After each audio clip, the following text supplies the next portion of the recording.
Good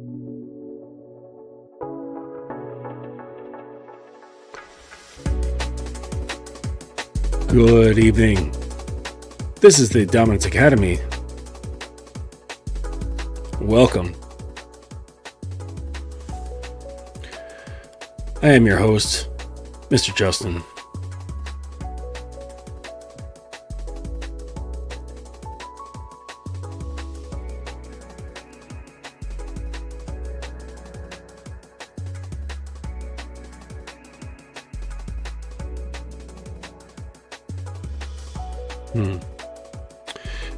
One second, folks.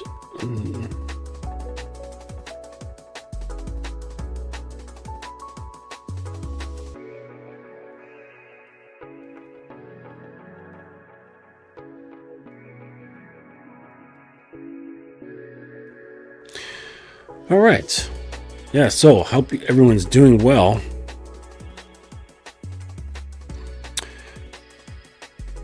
Hi there, little one. Yes. So, interesting day today. A lot going on.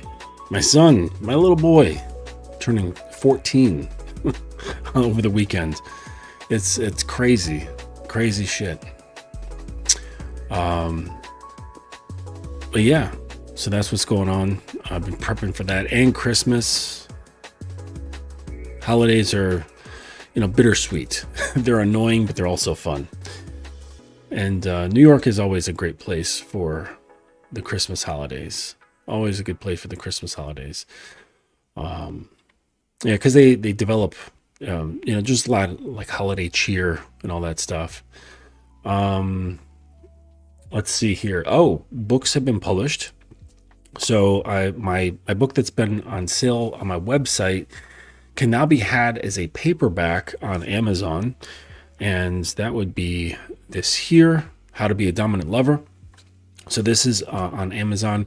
The easiest thing to do is in the Amazon search, just look for just look for the Dominance Academy, or I can just go like this and just share the link. So I'll copy the link and I will put it in the chat. That's the private chat, comments, public chat. Okay, so here is the link to How to Be a Dominant Lover. And so that can be had on paperback. There's been some edits from the original PDF. And then we've also got my other book that is available. And this is, oh shit, wrong one. Let's see here. My computer. I've got, oh, never mind. So yes, this is the book is the CODEX, the Codex of the Sovereign Order. And this is a book, I guess it's like aphorisms. So it's got like, one-liners that are, expressing deep wisdom around dominance and power and, all kinds of like really cool stuff about that. Pardon me, I'm trying to figure something out here. Duplicate. Okay. Yes. As PDF. Okay. So I just wanted to share this so that you guys could get a good visual, because this one is not it.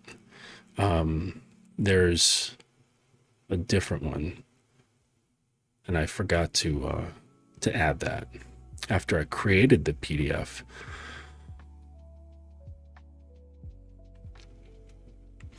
So yeah, this book, there we go. The Codex of the Sovereign Order. And it's just a book of wisdom that you can apply to everyday life, but it's really geared towards men and domination and understanding the things that go into that. So I could just read like a couple of things, like here's chapter 1, verse 1. So it's under The first chapter is the nature of domination. So it's got lines like this. It is built in there is a throne that stands not upon marble nor gold, but in the hollows of one's restraint. It is built in the chambers of endurance, sealed with the mortar of self-containment. No craftsman fashions it, for it rises from what the man withholds when all others spend. The unformed seek command through movement. They rattle the air with ambition, mistake volume for vision, mistake noise for proof of life. But the sovereign knows. Motion is the habit of the unanchored. He stands until standing itself becomes the law, and the restless learn stillness by his gravity. The world bends most deeply to the one who does not demand its bending. It's not obedience he gathers, but recognition of order where chaos once spoke too loudly. His rule is not declared. It is remembered by all who feel the correction of his calm. To command another is simple. To command oneself is the secret that crowns the unseen king. So that's an example of the sort of stuff that would be in the Codex of the Sovereign Order. And there's a book that goes with it that's I'm still working on, that is for the submissive. And it's basically coming from this angle of this like highly developed, very wise, very experienced submissive, sharing deep wisdom along those lines, but for the surrendered, for the submissive. So that's the idea around that. So let me I want to pull up the link for this one, even though, well, we'll see who comes through in the chat. Get to the share link, copy that, and we'll bring it to you guys in here. So Uncle Guns, feel free to copy these links, and you can just include them in the stuff that you post up at the beginning of streams. I would appreciate that. So yeah, that's what's been going on. It was a pain in the ass trying to format for Amazon. I was this close to hiring someone from Fiverr to do this shit for me. It was so annoying. But we are beyond that. It's finished. If I had hair, I would pull it out. So, yeah.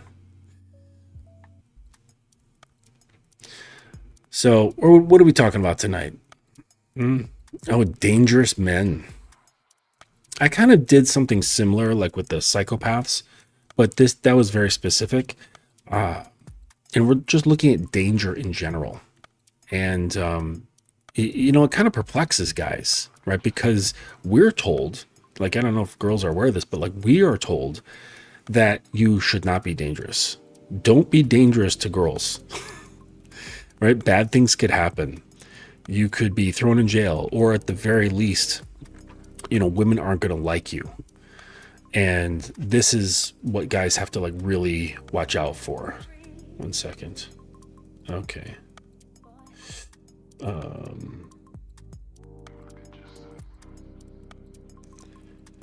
Right, good girl. Yeah, so we're told throughout our growing up in society, in our families, schooling, all sorts of stuff, like just be nice to girls. Don't come off as offensive. Don't come off as dangerous. Don't come off as a threat in any kind of way whatsoever. And then, as guys kind of like grow up, like we start like looking at characters in movies, things that happen in the world, and we're like, hang on a second. If you look at like all the heroes of movies that I grew up with in the 80s and 90s, these guys were rough and tumble dudes. They were violent. They were like the violent hero or the anti-hero. And girls thought they were sexy. And it's like, well, wait a second. These guys are like running through places with machine guns and, bombs and like killing people and this sort of stuff. Their muscles are rippling. These guys don't look nice at all. They don't look like they look like they very much could hurt a woman, including, all sorts of people. So what's going on here? And then, we look at things that have happened, say with like Jeffrey Dahmer, Timothy McVeigh, who are the all like different types of like killers, right? And women were going crazy for these guys. like absolutely bonkers. Like if like they were the Beatles or something. That's how crazy some of these girls were for these guys. And it wasn't just like a few women. It was like droves of them writing them love letters in prison. And so there's something there. There's something about danger, about being dangerous or potentially dangerous that is incredibly alluring. So we're going to be talking a little bit about that. And, you know, we're not going to be making fun of girls or picking on them for this because that'd just be too easy. But, you know, I'll say this humorously that you girls are screwy. You guys are really screwy. You know, everything's opposite. Everything's upside down. You say be nice, but you actually don't like nice. You know, there's a whole bunch of things that are flip-flopped that you say that like guys should do, but it's actually the ones that don't do all of that stuff that actually get your attention. But anyways, so we're going to get into some of that stuff, and then also showing how this kind of goes into BDSM and how power, like organized power dynamics, sort of brings this sort of stuff out, and how powerful it can be because it taps into that raw thing inside girls that is attracted to and drawn towards danger, towards a dangerous man. And it's funny because because my submissive, she shared with me this account of this couple, and it's like this white guy and this Asian girl, and the Asian girl, she's pretty cute. The white guy basically looks like the Temu version of what's his name? Steve Buscemi. He looks like the Temu version of Steve Buscemi. Just like if you could have like the worst draw of genetics, this guy had them. Like the worst hand in the genetic poker game, this guy had it. And but that, you know, that's interesting because from the appearance, and I'm getting this impression that this couple, they appreciate each other, they love each other, they seem to genuinely have fun together. But he's not dangerous at all. Like if there's too strong of a wind, he's blowing away. Like he needs like heavy shoes. So he's certainly not a threat. But who knows? Maybe he's one of those people where you just wouldn't guess is the fucking psychopath and just totally gets her. I don't know. Or maybe they just have some kind of connection. I have no idea. But from a visual, this guy is definitely not a threat in any kind of way whatsoever. But so it does happen. But generally speaking, girls, they like their danger. They like guys who look like they could cause damage. And yeah, sometimes it's with the idea that the man could potentially cause damage to them. You know, and I'm not saying that, you know, girls want to be, they want to be like abused or hurt or anything like that. It's not like that. It's just the thought of it producing some, you know, type of feeling. And this is what I'm getting at. It's the emotion behind it, not necessarily actually experiencing these things, right? And this is the way it is with girls with like lots of fantasy, where they could have a great fantasy about something. Like maybe they have like a fantasy of being in like, you know, a 10-man gangbang, right? And just the idea of it and the feelings are very alluring. But the actuality of it, of being like alone and being surrounded by 10 guys all at once, like that's going to be overwhelming. Like the reality of that is going to be too shocking and saying, you know what, I'm not going to do that. I don't want to do that. But in a fantasy, for masturbation purposes, the feeling is, you know, could be very potent to some girls. You know, just as an example, there's all kinds of crazy fucked up fantasies. And trust me, I say fucked up with all the love in my heart. All the love in my heart. So we're going to be going over like why women are attracted to dangerous men, because safety is not the whole story. right? And I talk about this. I talk about safety, like emotional, psychological safety, physical safety, so that you can create a container, okay? A containment so that they can open up, flow, and be free. But hidden in that freedom is a desire to feel the edge of something. And that's a reality that I think a lot of guys don't really understand, that they don't really know how to bring out within themselves. And this is a point of contention, I think, in a lot of relationships.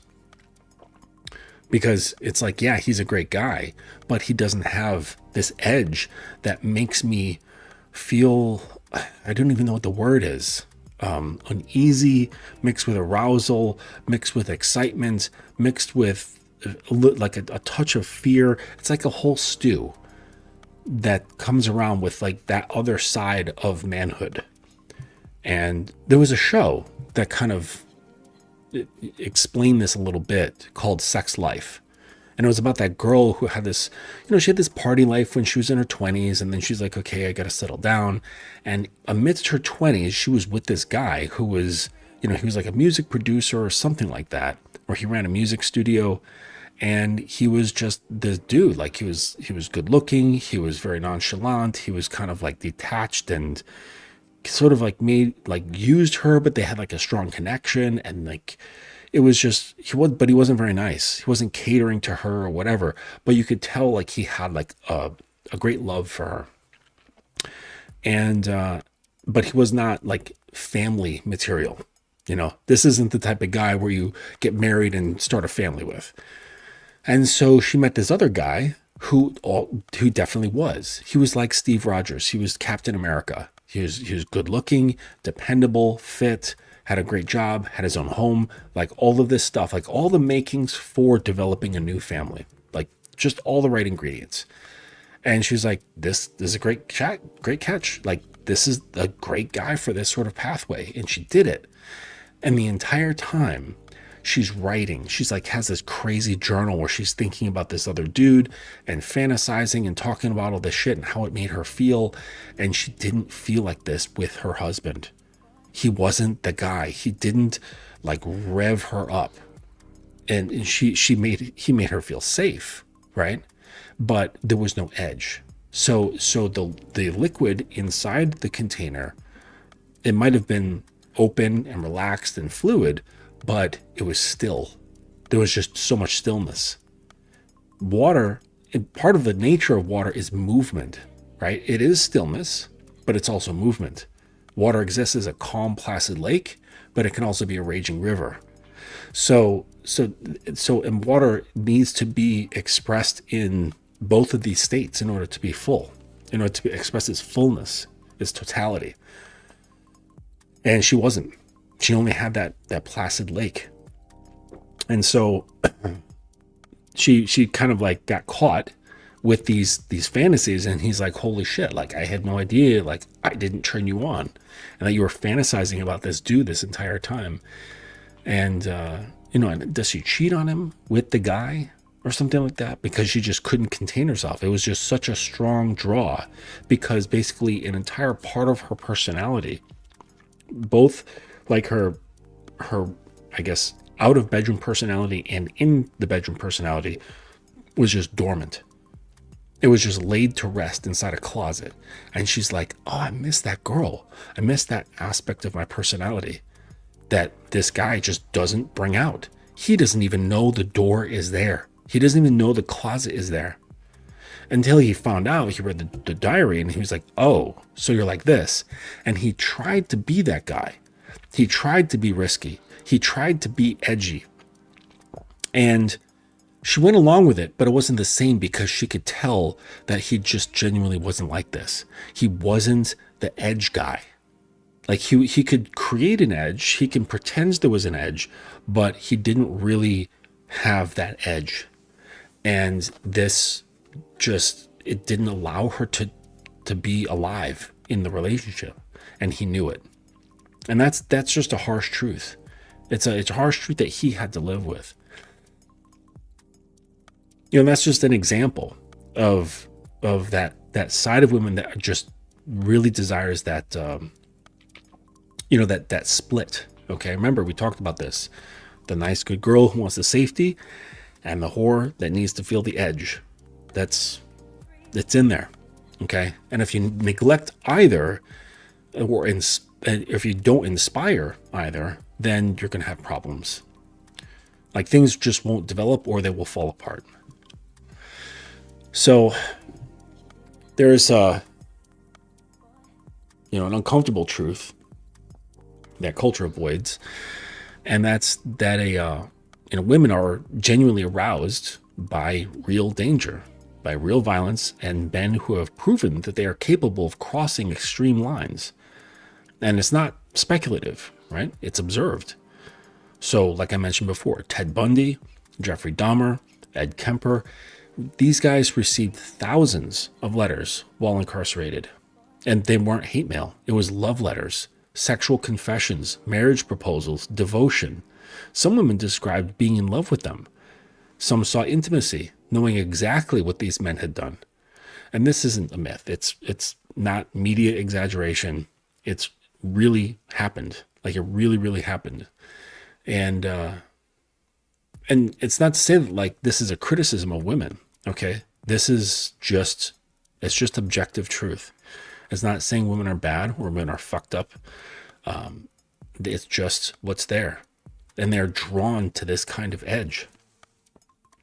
So the presence of real danger, it activates something primitive in the human nervous system. Violence is not attractive because it's moral or good, but because it signals absolute capacity.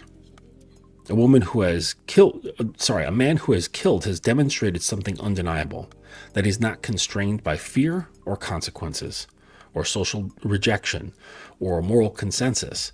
He has stepped outside the rules entirely. That creates extreme asymmetry between him and everyone else, including her, the observer. And asymmetry is erotic. This is why I spend so much time talking with you guys about polarity, because you have to create asymmetry. And we look at what's been promoted in media.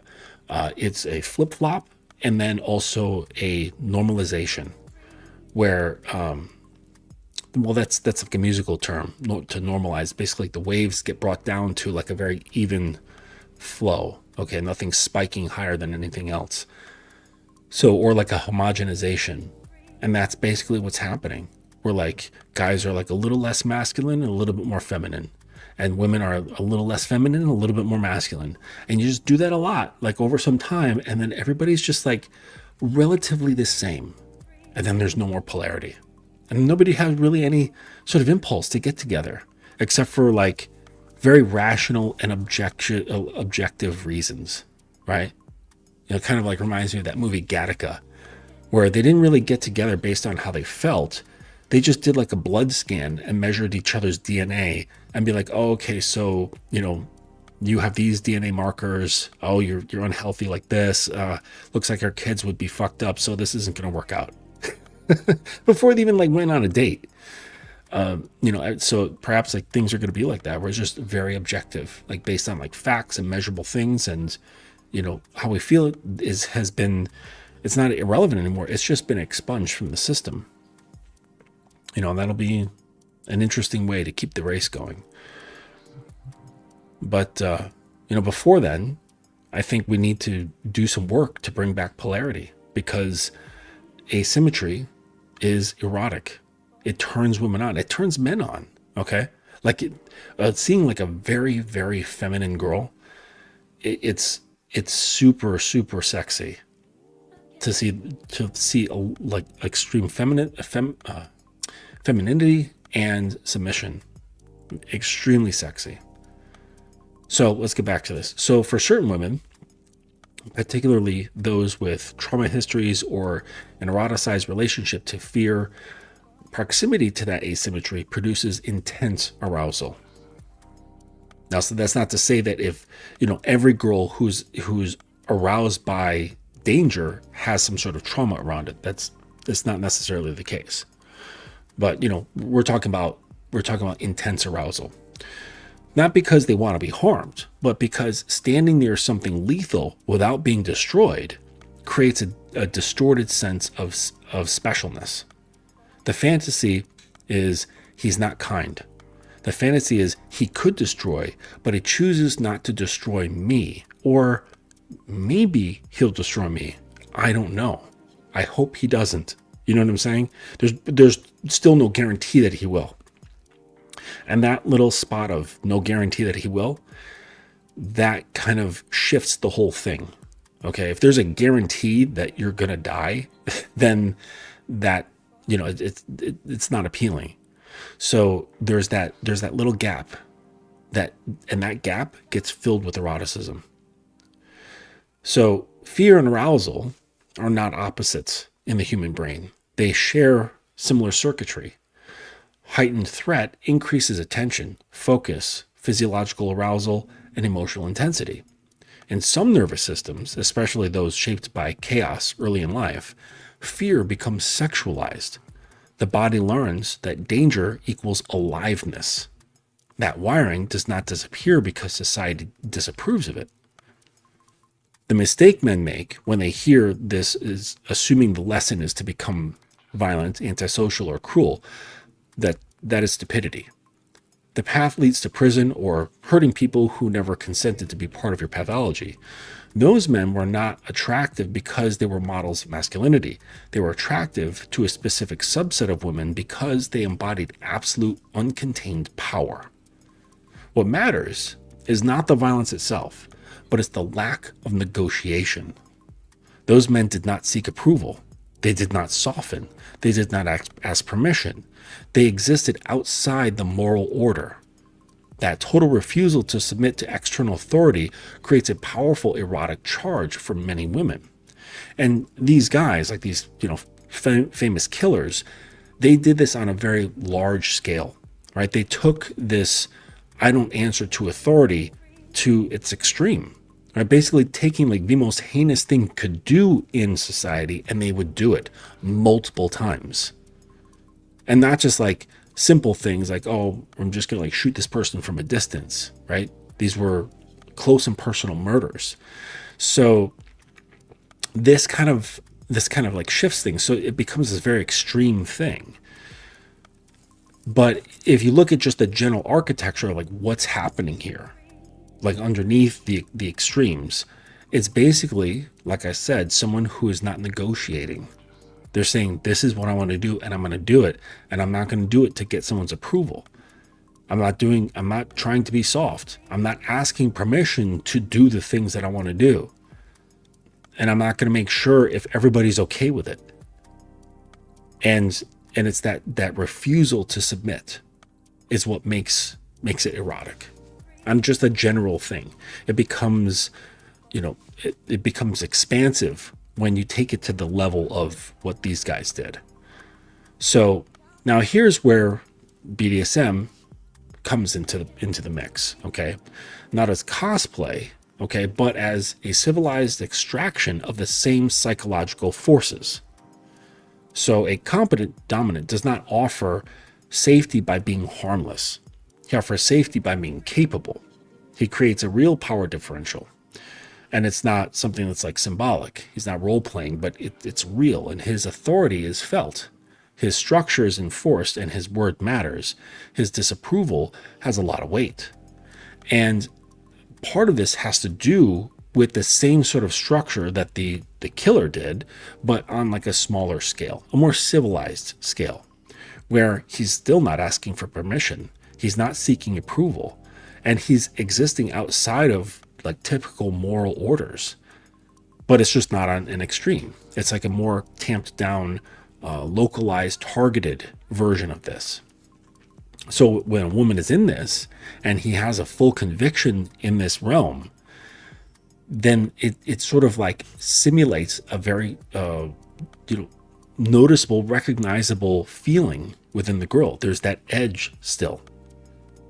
I mean, the knife might not be a giant Bowie knife, but it's still a knife.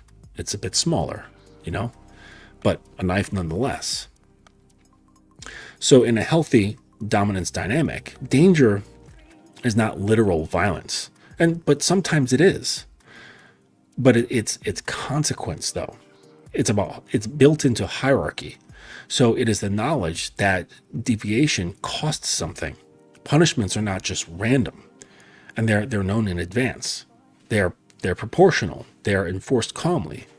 That predictability is what makes the fear erotic instead of traumatic. 1 second, please.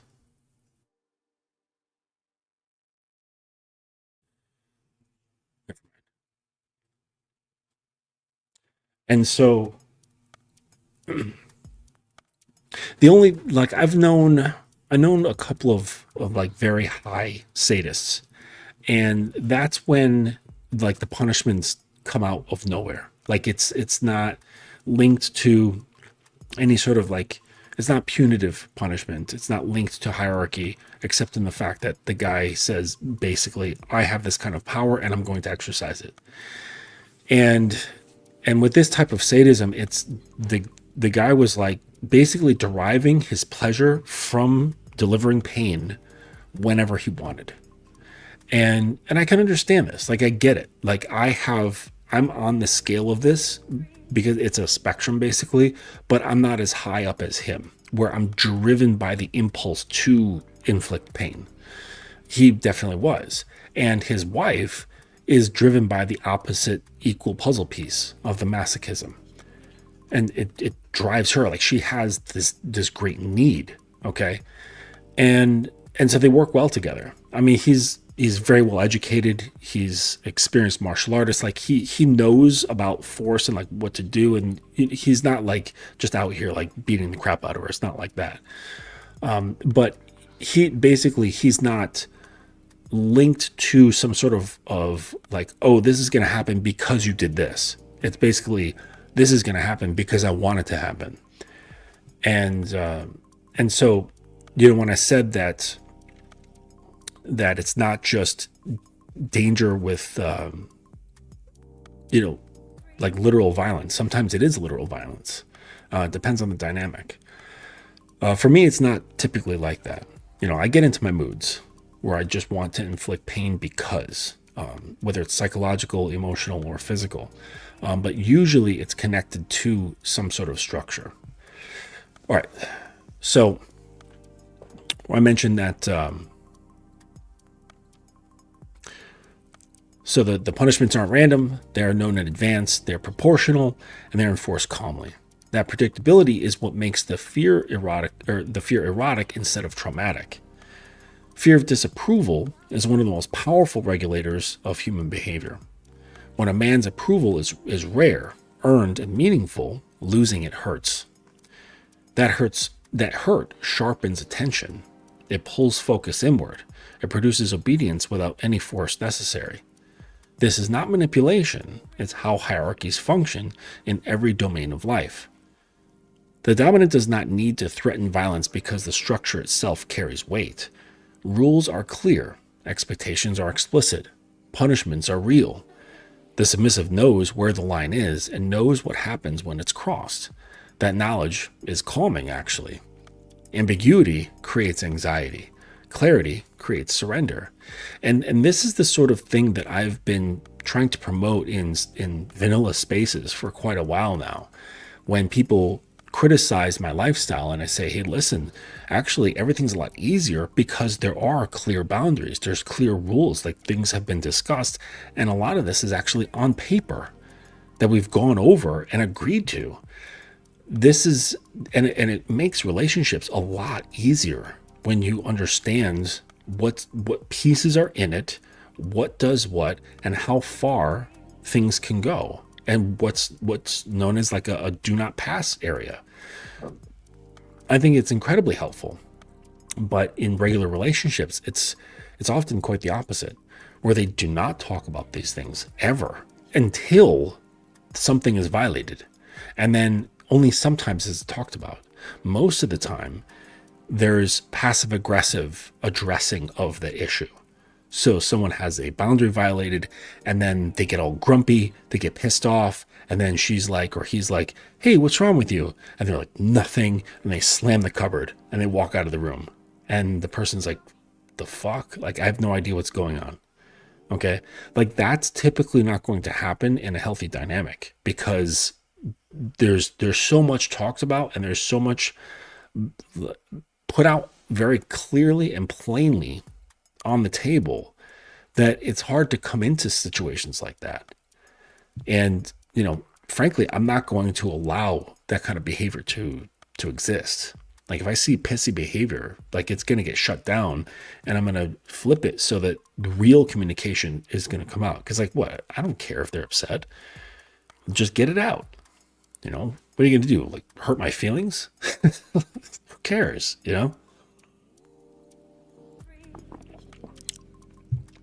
But, and that's the problem, is that a lot of people drive their relationships from the seat of emotions rather than anything else.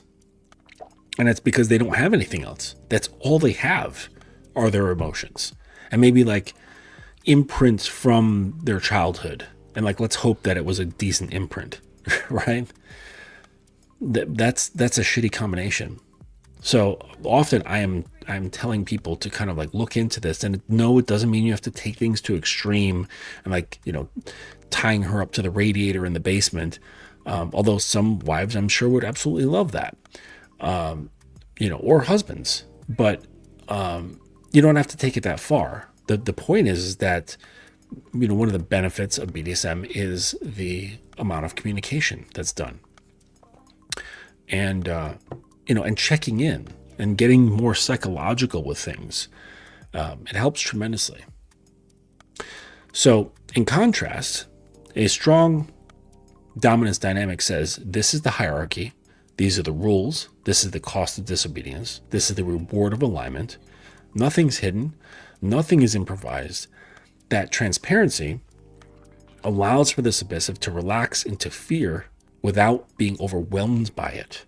And that's a key difference, is that underneath the fear, because I could concoct an elaborate CNC scene that takes it, say, like out into the world, and I've got maybe like an abduction scene that involves a car and a friend, and she's got to be like roped in on like the whole like the whole script of what's going on. Like, she has to be understanding of what's happening, and but not too much, because we need to keep this element of mystery, and so this is something that could happen, and it can produce very real fear within her.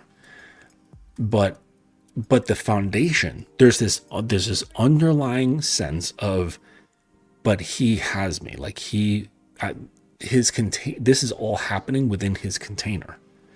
And I think that is the thing that is absolutely necessary, because anybody can do these things. Like, if you're bold enough, you can create like a CNC type scene, whether it's like in a bedroom or, extends out into the world and does something out there or whatever, crossing those social lines. Like, anybody can do that stuff. But if there's no foundation of having that strong container that this is happening within, then that's when the fear becomes real. That's when psychological damage can happen. That's when emotional damage can happen. And so this is another reason why, I'm pushing people to, well, not pushing, but encouraging people to look more into BDSM without their judgments, and really try to educate themselves on how it can possibly benefit them.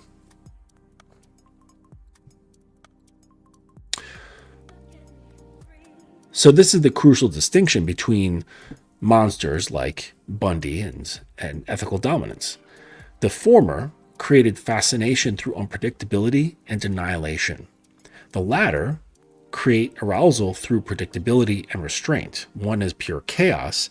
The other is order, but with teeth. And that's the big difference.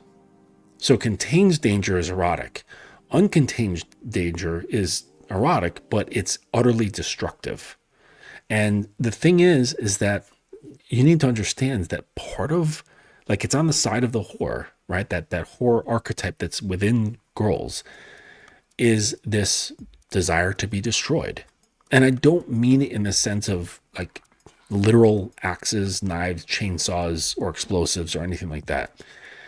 It's like with the spirit of being destroyed.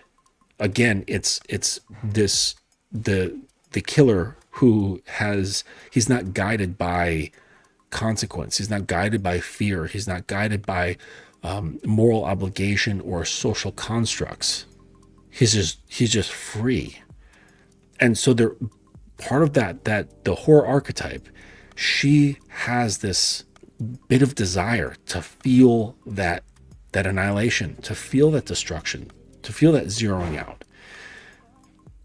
But again, that's not to say that she actually wants it to happen. It's just wanting to be filled with that feeling.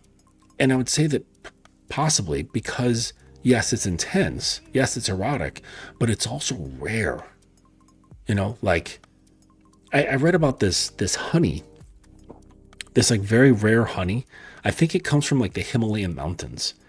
And there's like these bees, and their hives like hang off of these like rock cliffs in the Himalayas.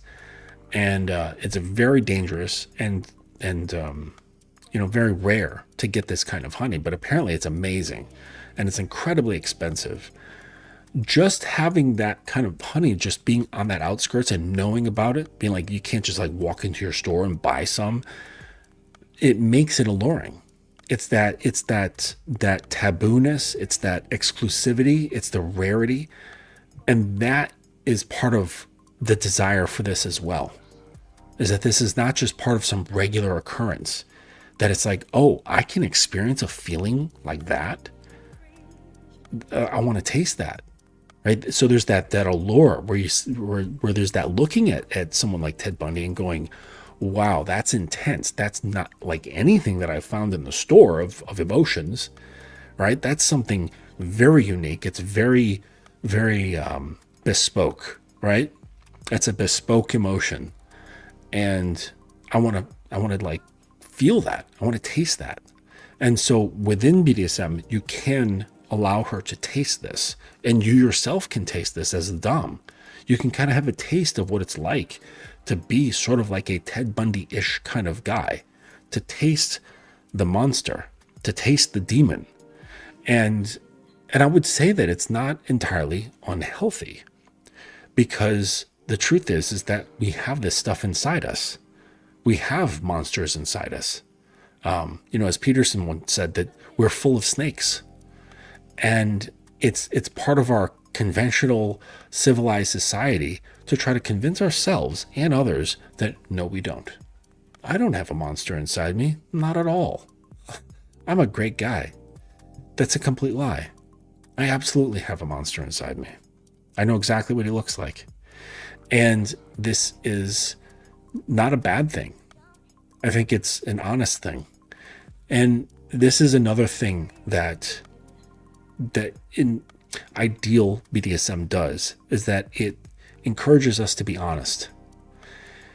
And this is what I want for everybody in their intimate relationships with themselves and with other people, because that's where we can start living free, or closer to being free. I don't think we could ever possibly be free. And there's no evidence saying that would be a beneficial way to live. But, because as we can see, especially like in BDSM, that there's great power and great benefit to living with restraint. It produces more than simple freedom produces, I'm sure I would love to have my subs input on this as far as like, say, like orgasm control goes, but where she was, coming every day or every other day. And I'm wondering if orgasms now, while they're like controlled and earned and edged and all these things, if they're more powerful now compared to when she was, flicking her beam every day or every other day, or multiple times a week or what have you. I have the feeling that they're stronger now. And so there's something to be said about how, as alluring as the concept of freedom is, that having freedom can actually deaden our senses. And that when we practice restraint, it increases our senses. Like Daredevil losing sight, and now he's got, crazy superhuman hearing. So let me finish this and I'll tell a story about that.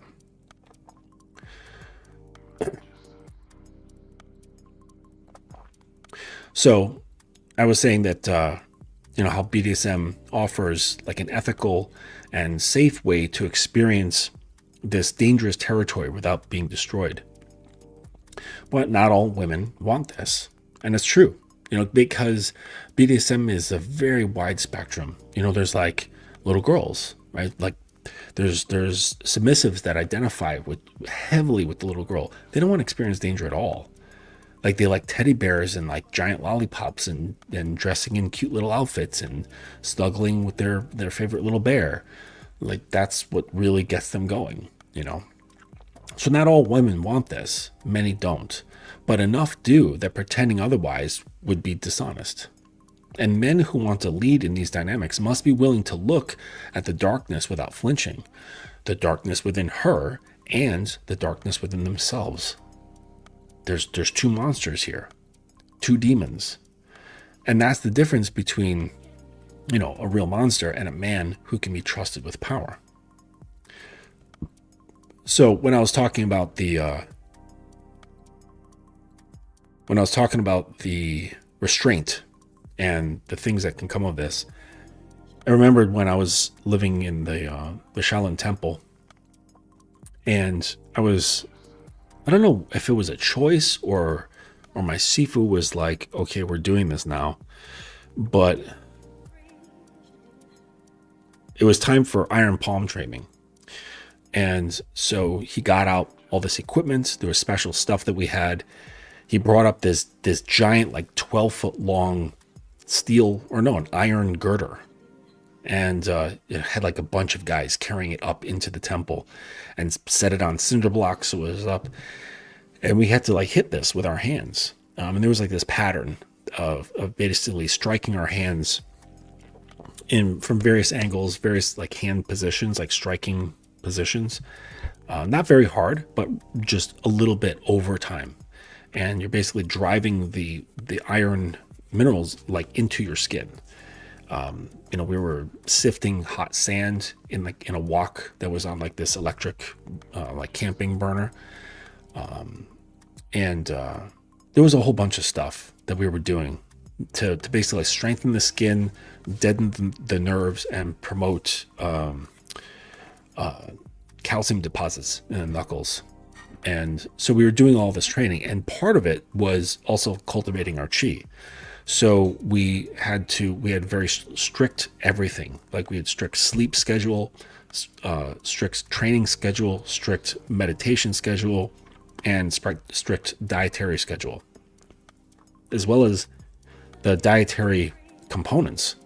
So all we were allowed to eat was boiled rice, boiled chicken, and boiled vegetables. And there was no salt, no sugar, nothing, like no spices, anything. Just the water and the food items, and that's it. And we did this for, I don't remember how many months, maybe like 3 months or something like that, doing this kind of training every single day. And I noticed like these just crazy changes. Like I had so much energy. It was crazy the amount of energy that I had. And like sleeping was difficult. Like I would sleep for like 3 hours, and that was it. I'd pop awake, like, all right, let's go. And it'd be like 3 o'clock in the morning. And this was all of us. So it was like a group, maybe it was like 6 students that were doing this training. And, at the end of the training, we were able to reach into a pot of boiling water and pull out an egg and not feel a damn thing. Like our skin it'd be a little bit red, but we wouldn't feel it. There would be no damage because the skin was so calloused. It was pretty wild training. I couldn't be around children. I couldn't be around pregnant women because from what he said is our chi was so like condensed and powerful that being around kids and pregnant women especially could like throw things off with the fetus. So I don't know the truth is behind that, but that's what we were told. And that was kind of unfortunate because one of my roommates at the time, she was pregnant. This was before I was actually living at the temple. And but the restraint. So after the training was done, I had just like some kind of like regular food. I can't remember what it was. Maybe it was lightly salted. And I felt like someone had dumped like a handful of salt in my mouth because I had experienced like such restraint that my taste buds had become like reawakened. And the tiniest bit of salt, tiniest bit of sugar, tiniest bit of spice, it was like I was having an entire mouthful of whatever that was. Really amazing, like just how the body resets. And when we do practice restraint, so many other things become sensitive. They almost become like superpowers. It was a really wild experience, and then of course I went back to having like regular diet that I was accustomed to, and all of my superpowers went away. But the training was cool. It was a lot of fun. But yeah, it was an interesting time of my life. So let's look back here at this topic.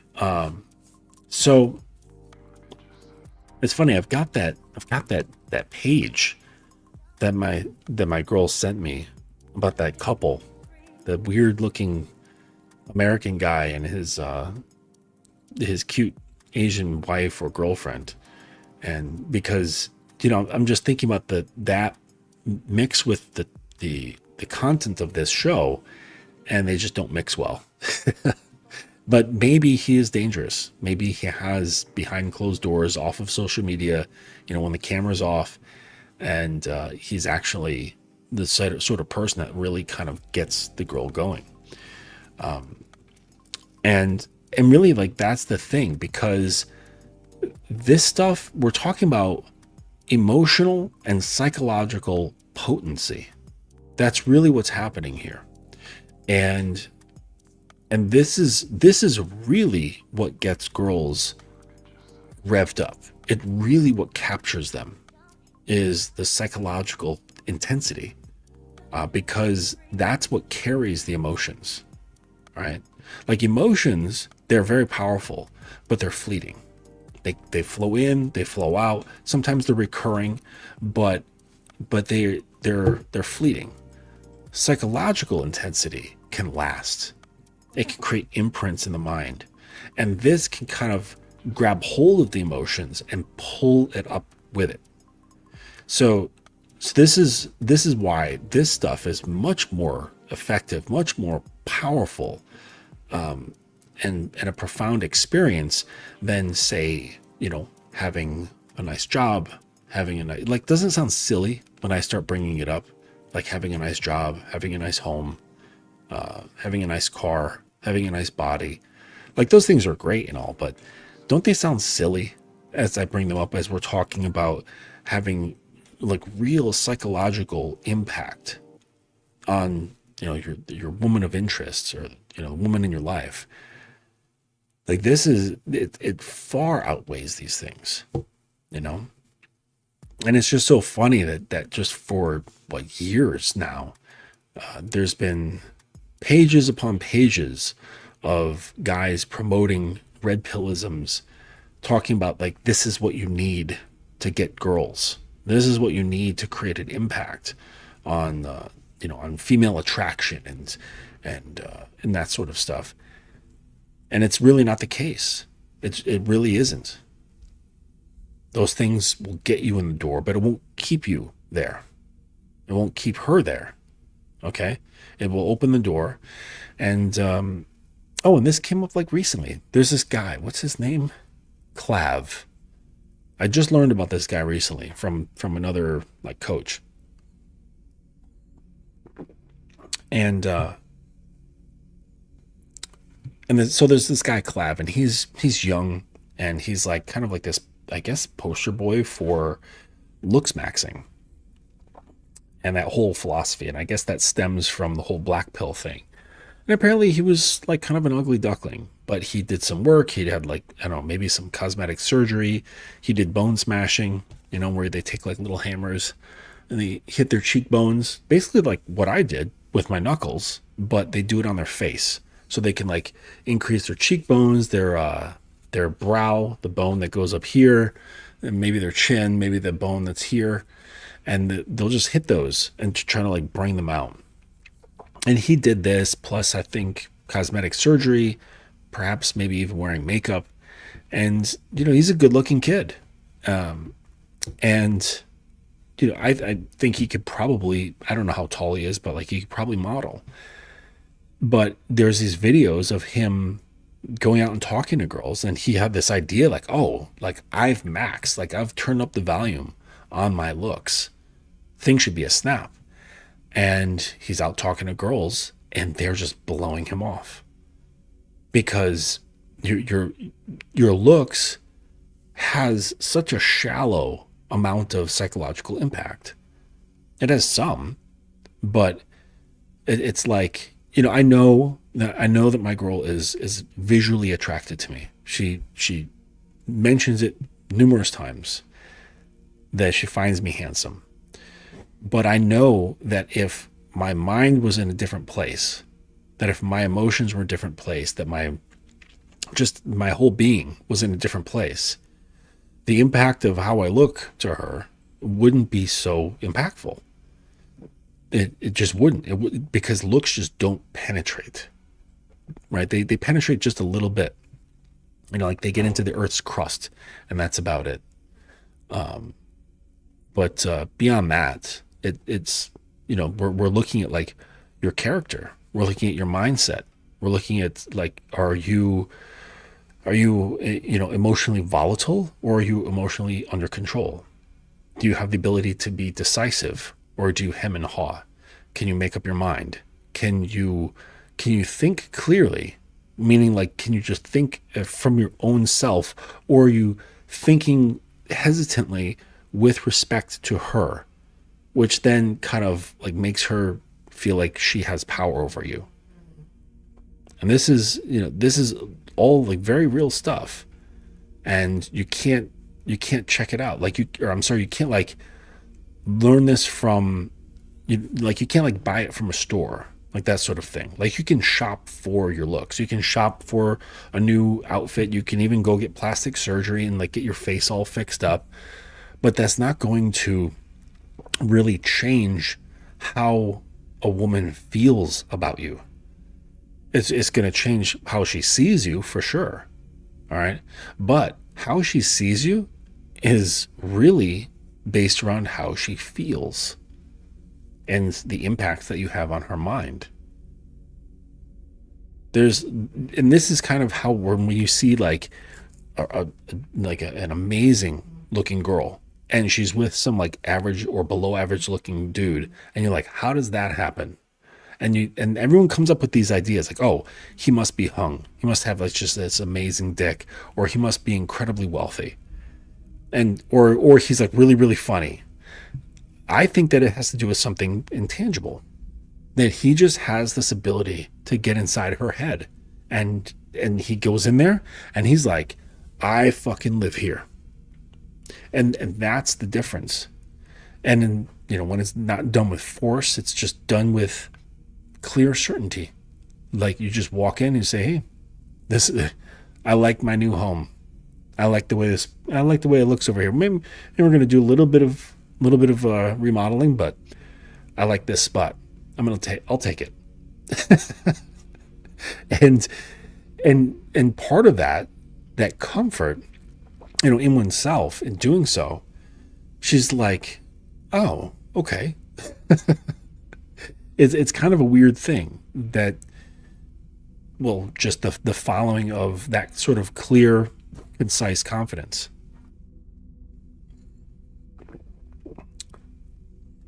Yep. 1 second.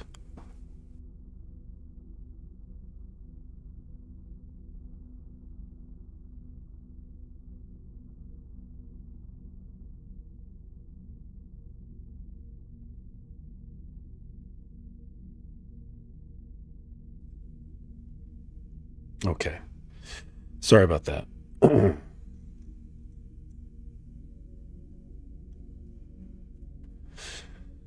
All right. Yeah, so really I would say at least 80% of a woman's attention, addiction, arousal, all of that stuff comes from mental faculties. I really think it's something that high. And the funny thing is that even the visual stuff, like say she sees like a handsome firefighter, or something like that. Or like, let's say, in New York, we have those. I think like the firehouses put out like these calendars. They put out these calendars where, it shows like these handsome firefighters, with their shirts off and muscles and things like that. And so a girl would see that, and it quickly goes past the visual. It doesn't stay there like it does with guys. And see, this is part of it for fellas. Okay, listen up. You have to stop considering that women think the way we do when it comes to looks. It's different. It's similar, but it's different. So so it's kind of like when you're driving on a highway, and there's like the main highway part, and then there's the other lane that is next to the highway. You can drive just as fast, but it has all the exits, and that's like the service or whatever they call it. Theirs is like that.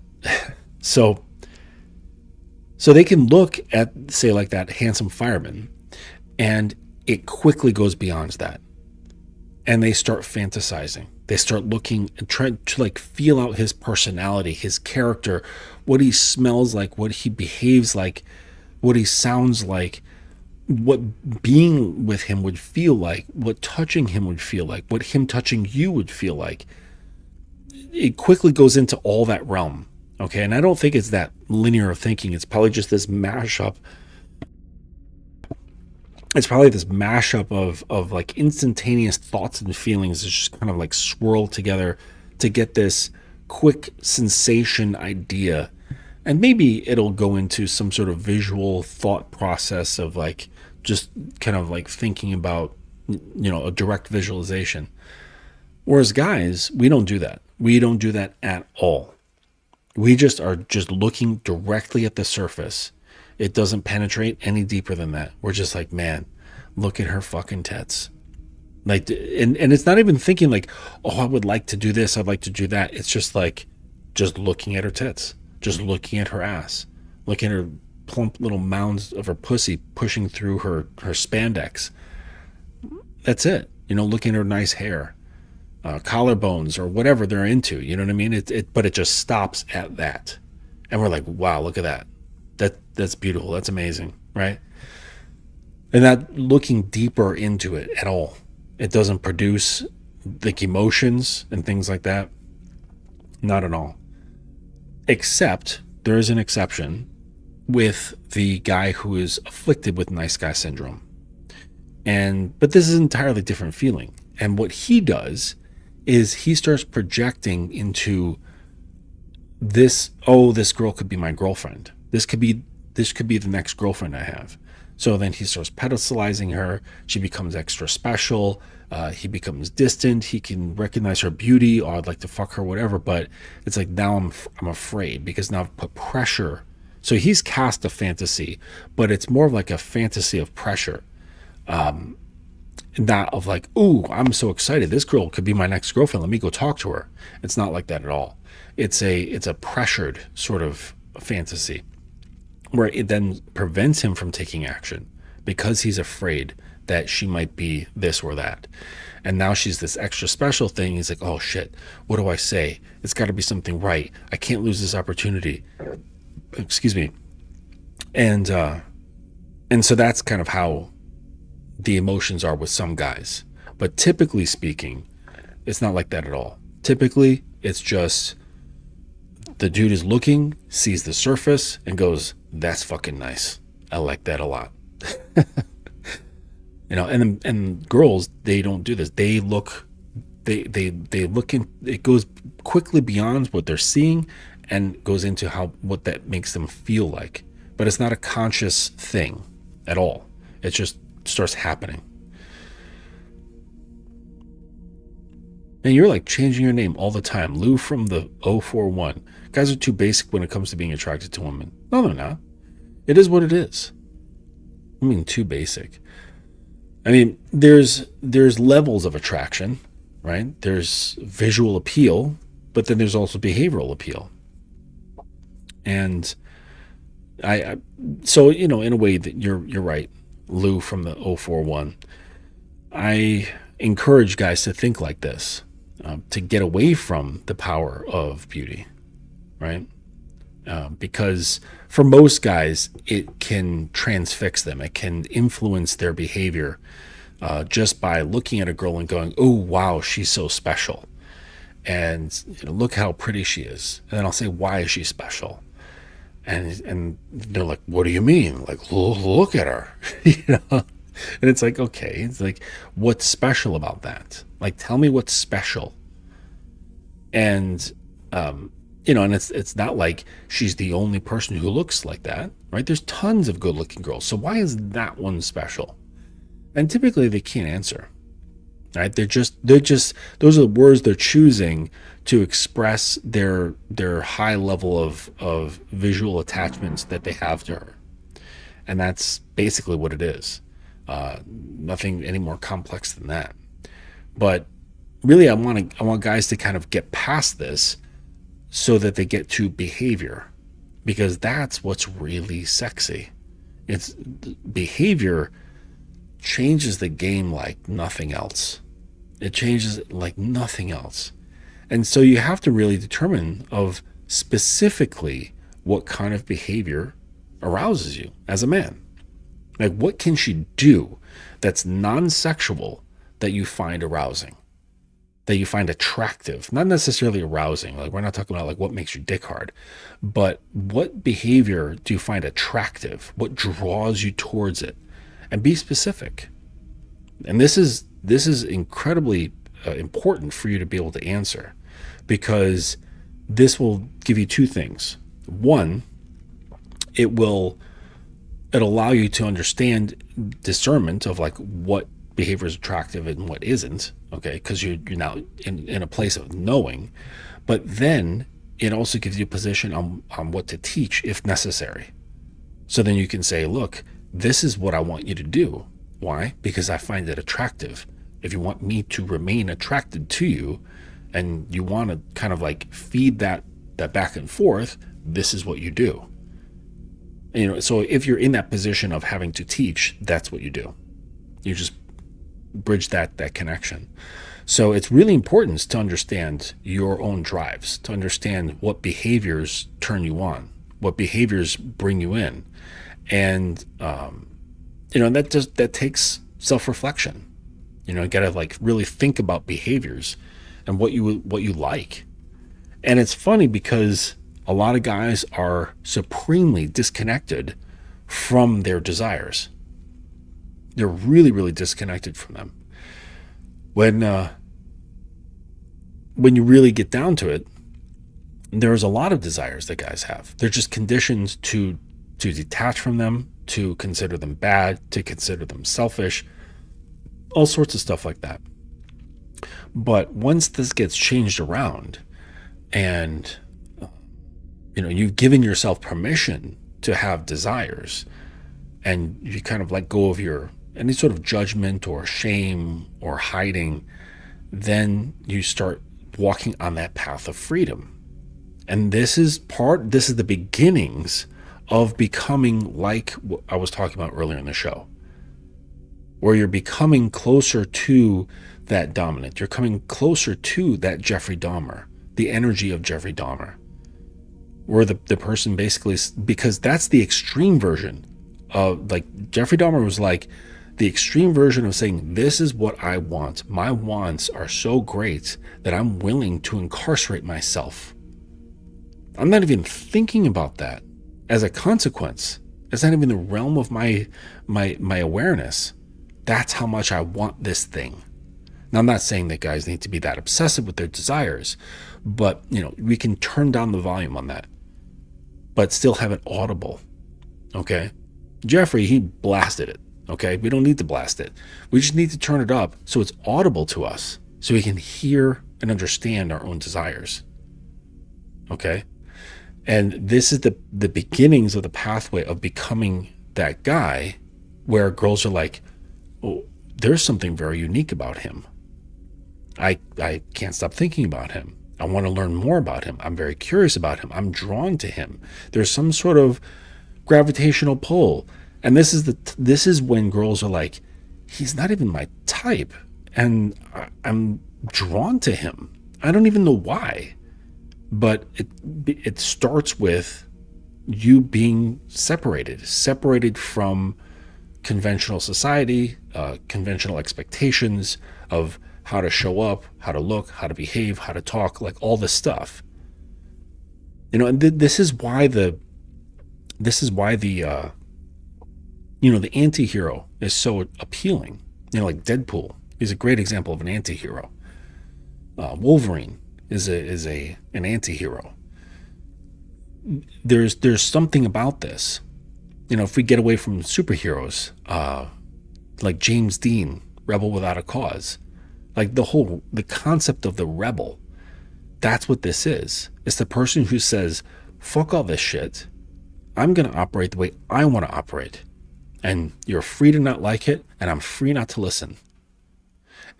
But not with this, like, the way it is now, right? There's like a lot of flipping people off, like, fuck you.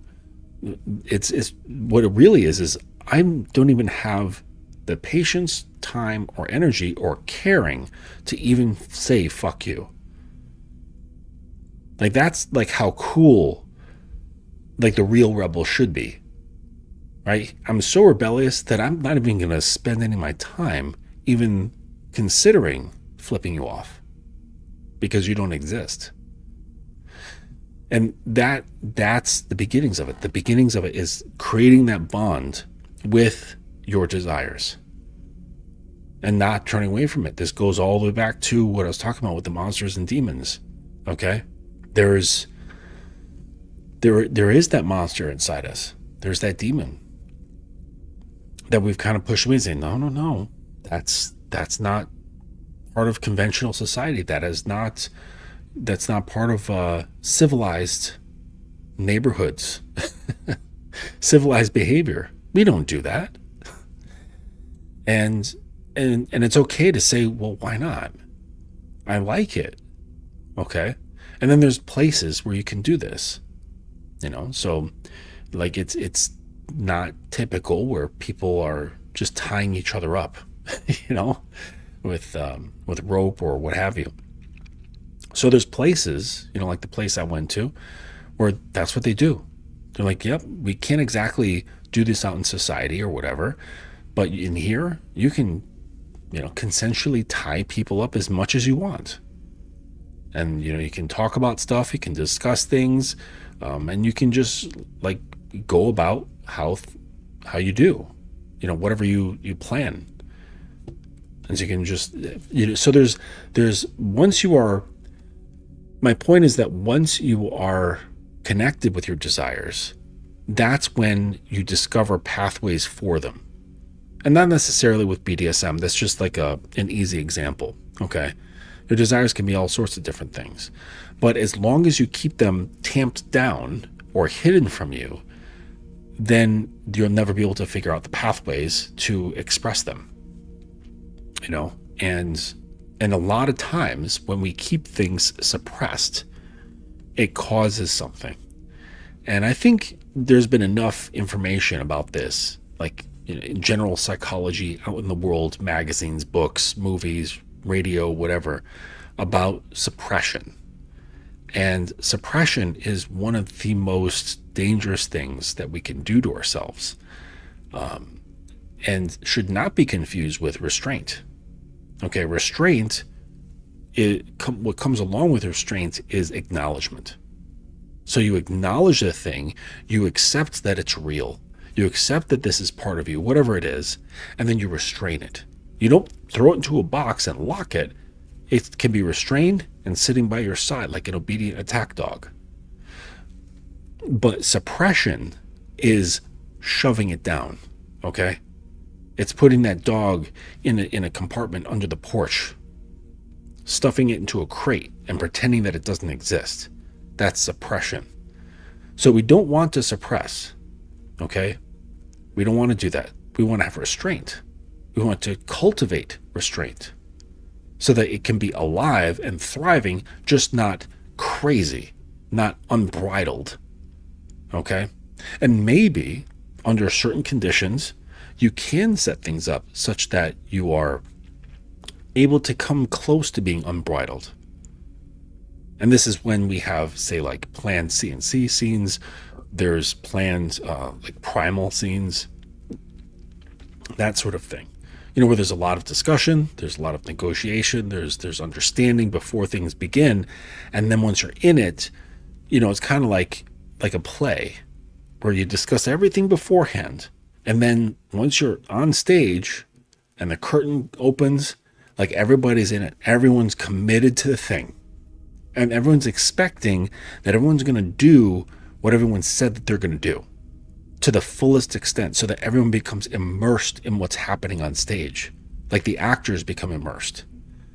And that's the whole idea. And this is when like acting really becomes great, because it's like they're not them anymore.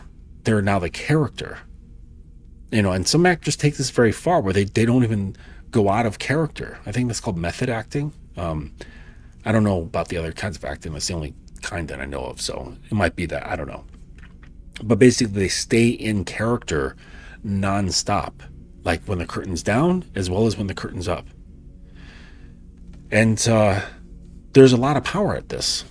There's a lot of power in this expression.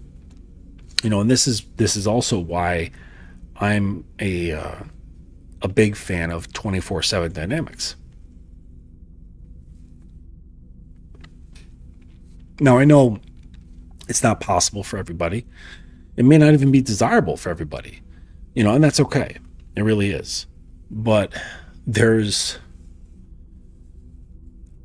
great power in self-development when you can embody this stuff.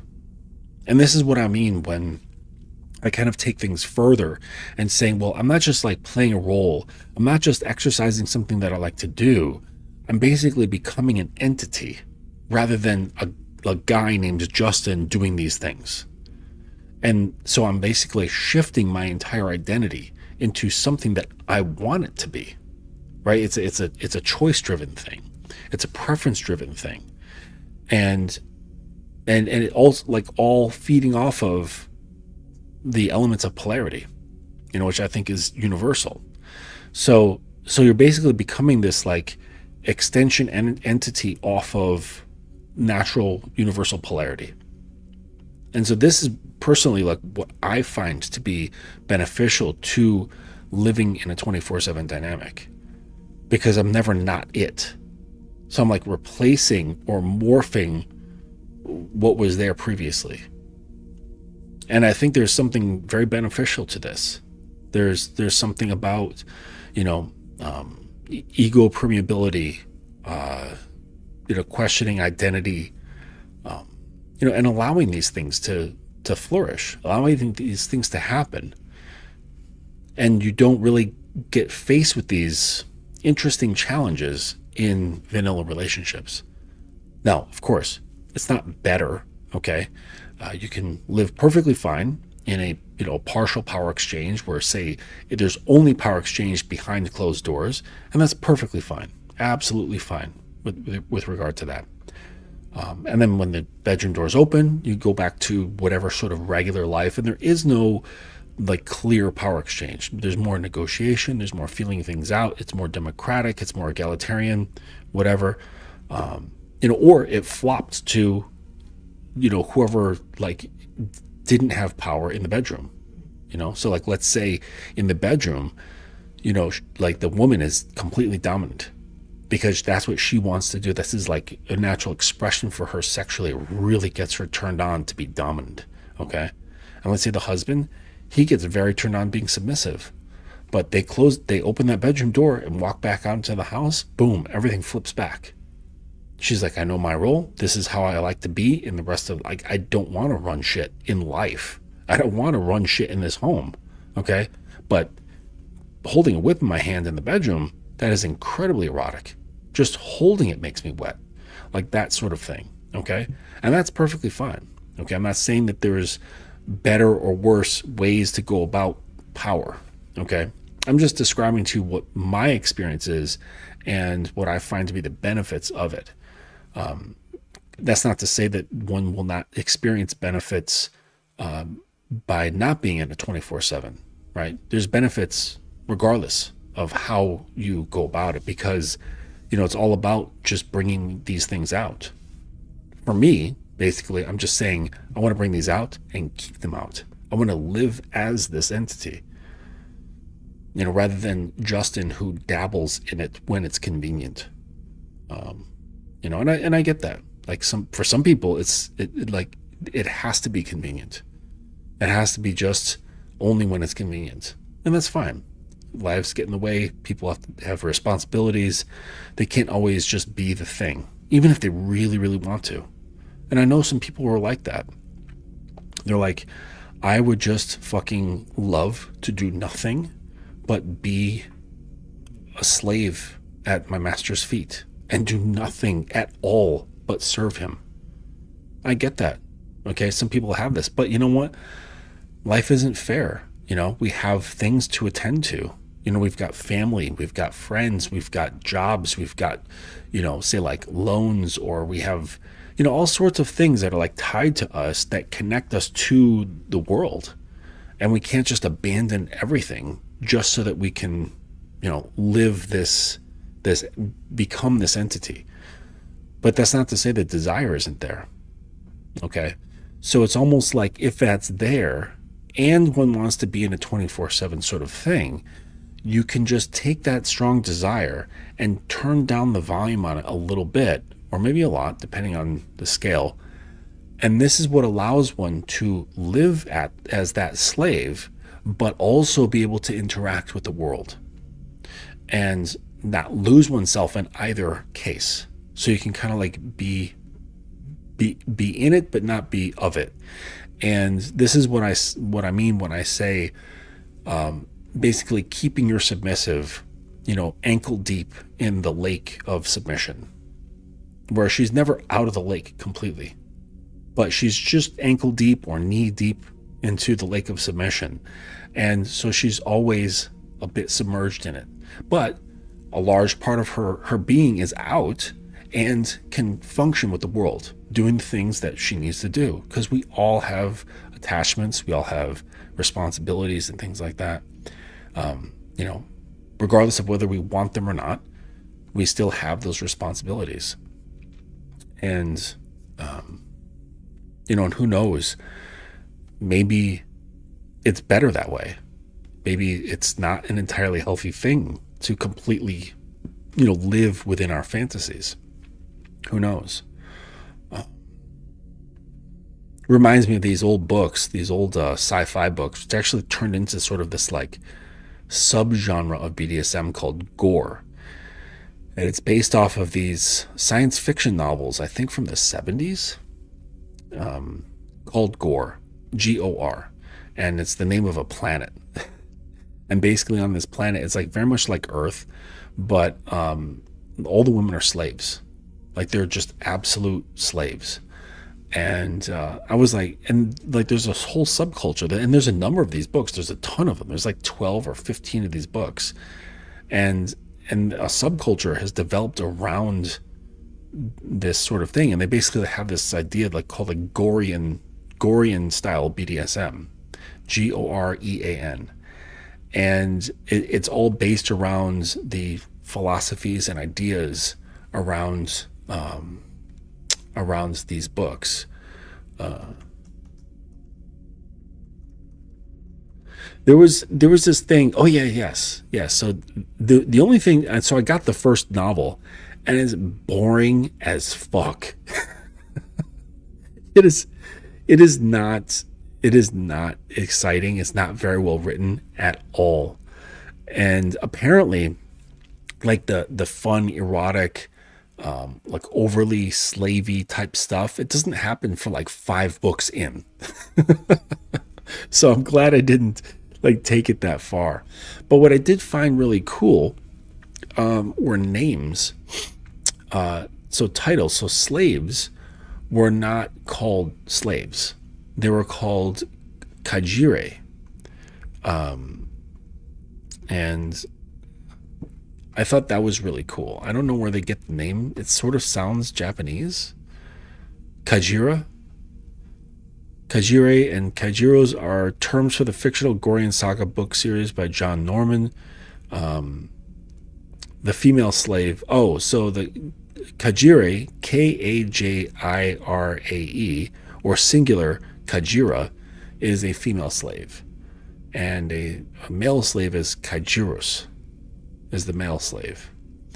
They're much rarer on Gore compared to the number of female slaves. But I always thought that was like Kajira. It's a cool name. Oh, that's why it makes me think of kaiju, like the Godzilla type monsters in many anime kaiju. But Kajira, I don't know. Maybe that's what I'll start calling my sub. Start calling her Kajira. Because like in a lot of these traditions, they lose the name, right? Slaves, they renounce their name. Not legally, because I think legally you need a name. But I guess like within the dynamic, they release it. And there's a tradition of this, right? At least amongst like Eastern philosophy, where monks, they renounce their name. It's funny, like I think I told the story where I met a Korean monk in Lower Manhattan at the Container Store. And I didn't know what I was like, is that guy a monk or is this just some like New Yorker wearing a cool outfit? I couldn't tell. And it was this like gray taupe, like tan sort of patchwork, but very geometric, very square. But still kind of random. And this robe, this big robe, and it was heavy material, like really heavy, like canvas cotton. And I walk up to him and I was like, man, excuse me, I don't mean to interrupt, but your outfit is awesome. And he's like, thanks, I made it, And I'm like, really, you made it? He's like, yeah, I'm a monk. And he says, hi, my name is Sunim. And I thought that was his name. Like his name was like Sunim Jones or whatever. But Sunim, I later found out, means monk in Korean, I believe. Correct me if I'm wrong. I can just look that up now and end my query.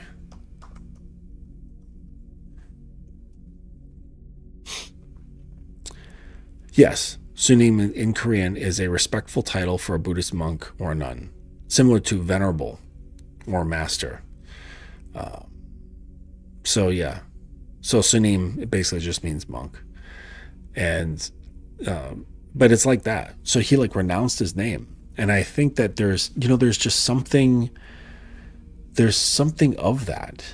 I don't know, at least to me, there's something very beautiful about that, about renouncing one's name. And some might find it disrespectful, but I just think something's really cool about that, about becoming something like that's. It's a symbol of your dedication to becoming something greater than yourself, such that you're willing to let go of that part of yourself, that this name that you've been given, as considering of I. Okay. And of course, like the whole Buddhist path, part of the whole Buddhist path is, wondering what is I and who is I and does it even fucking matter and all that good stuff. And, in the end, you figure out that it does and it doesn't. And I'm finding that it's like the same kind of stuff, at least in the pathway of BDSM, the way I am taking it. If my sub was here, she could talk about that as well. What like her experience is with regard to that, because she hasn't been using her name for quite some time. it's been a long time she's heard her name like from my mouth. So, so I'm sure it has an effect, and she understands the effect. She understands why I'm doing this, why I'm encouraging her to follow the same sort of route. And I don't even do the same. Like, I don't have her call me Justin. Like, occasionally she'll call me Mr. Justin, like very rarely. And I'm okay with that, because I understand the larger thing at hand. But there's something, I know there's just something really cool about relinquishing yourself to something greater, to like a pathway, a process, a structure, something that expects more of you, that expects you to, dig past your ego, dig into your spirit, dig into, past your shadow, past your beliefs, past your sense of self. There's, and this is what I find that like many philosophy does, many religions do the same thing. But there's just something about this particular pathway that speeds things up. Like it really pushes things forward pretty damn quick. And I say this with a bit of certainty in the sense that I started studying Buddhism when I was 12, and I've lived in temples. I've taken it very seriously in understanding it. And, looking back, the growth was slow. But who knows? I was at a different age. So it's like, maybe it was slow because the brain that was processing it was also slow. And so because of all that prep work, perhaps that's why this pathway now seems so much faster, where I'm just walking right through things that psychologically would have like held me back. And I would like trudge through, like emotionally trudge through these things, or psychologically trudge through these things. And here I'm just like, just pacing right through that shit.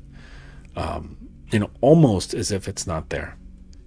And so I don't know. It's a hard comparison to make, but I guess my point is that it can be bigger than just whips and chains and cute outfits. And the funny thing is that if you go beyond those sort of things, you can still play with them. Like there's outfits I'm sure my girl is like, she can't wait to put them on for me and show me, okay, and play in them and these sort of things. I've got stuff that I'm looking forward to sharing with her, like objects, toys, or something to wear or what have you. It's just not confined to those things anymore. It's where like, is it necessary? No, not at all. None of it is. Like, even like BDSM is not necessary anymore. It really isn't, because like power isn't determined by a lifestyle. Like power dynamics, power sensitivity, power awareness, and power maneuvering isn't determined by any lifestyle. It's determined by like who is doing the thing. Okay, it's just that this particular lifestyle is an option that allows for power to express itself in really interesting ways, and fun ways, and challenging ways, and very sexy ways. So that's why I like it. It provides like a great opportunity. Like, I don't have to make it up.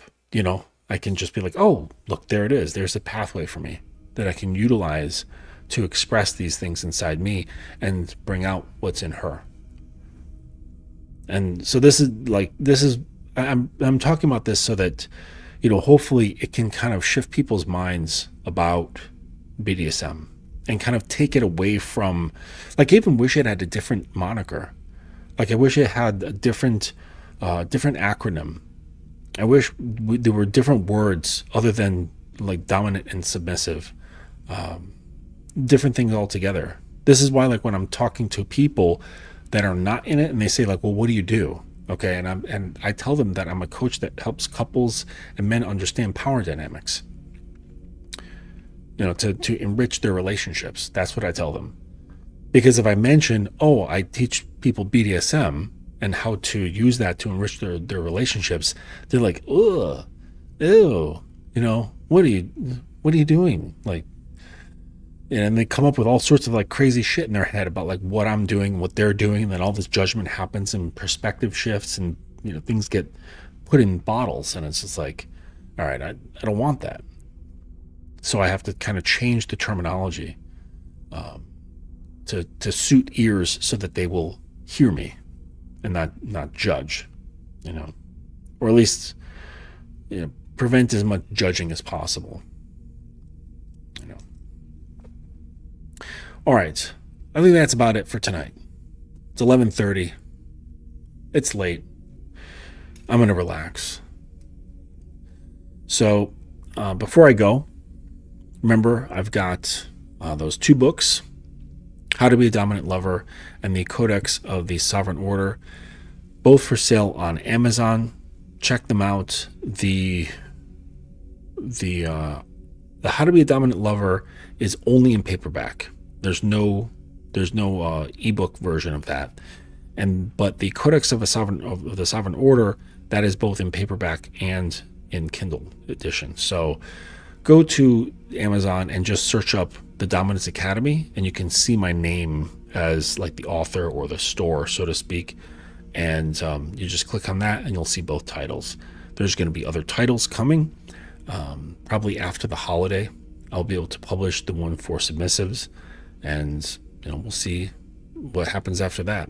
I'm still working on this other book, and it's basically covering everything from soup to nuts. It's going to be a big read, and I'm probably going to have to hire an editor because I do not want to edit like 400 some pages. Like the Dominant Lover book was like 140 pages, and that was a nightmare having to edit that. So having to do 400, I will probably have an aneurysm. And this is why you can hire people called editors.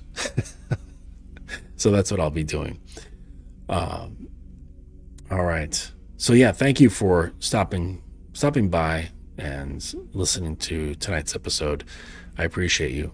And so, do yourself a favor, buy yourself a holiday present, get yourself one of my books, or get a book for a friend or loved one who you think could benefit from, at the very least, upping their bedroom game. It'd be a nice holiday present for anybody. All right. Thanks again for joining me, and we'll see you on the next one. Take it easy.